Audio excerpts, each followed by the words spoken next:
Как ითხრეს ქალბატონო? დაწერილი ქონდა ადრიდან თანხაზე. დიახ. მთელი 2 წელი ველოდეთ. დიახ. არ ვიცით ჩვენ რა კატეგორიებად დაყეს, როგორ სახლის მიხედვით, სულადობის მიხედვით, რა პროექტით და როგორ დაანაწილეს არ ვიცით. 5 სულიანი ოჯახი ვართ. 1-1000 მოგწეს, მე ცალკე დევნილი ვიყავი, შემაერთეს. დედამთილი ცალკე იყო 66 თუ 7 წლიდან შეაერთეს 80 წლის ქალი. 1-1000 გადმოგვიგდეს და წამოვედით ესე დავჭით ქუჩაში, არ ვიცით საქმე.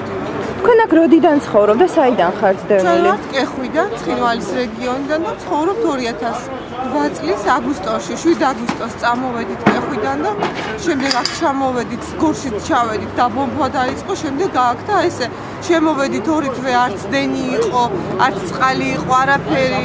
რაღაცა ნელ-ნელა 2 თვე ისე ვიყარეთ, 2 პატარა ბავშვი ვარ და 80 წლის დედამთილი.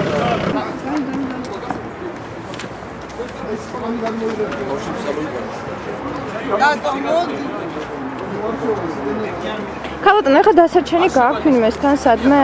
ჩემი ბიწეროვაში არიან დევნილები და ალბათ იწავა.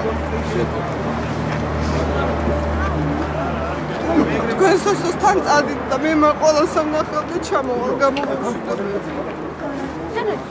აი იქით არის სადღაც. დედამ ყავს და ძმა წეროვაში და ალბათ იწავა.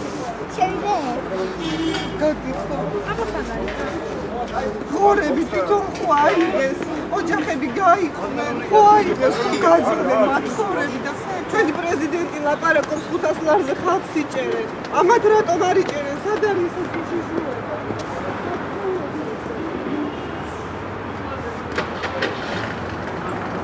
სად უნდა წავიდეს ის არ უთქვია.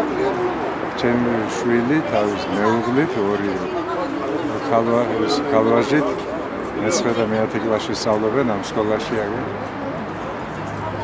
საიდან არიან დევნილები? და რა უთხრეს? არ უთხრეს ადგილი კონკრეტული, რომ აი სად გადაგასახლებთ? მემართეთ და დასახლების სამინისტრო.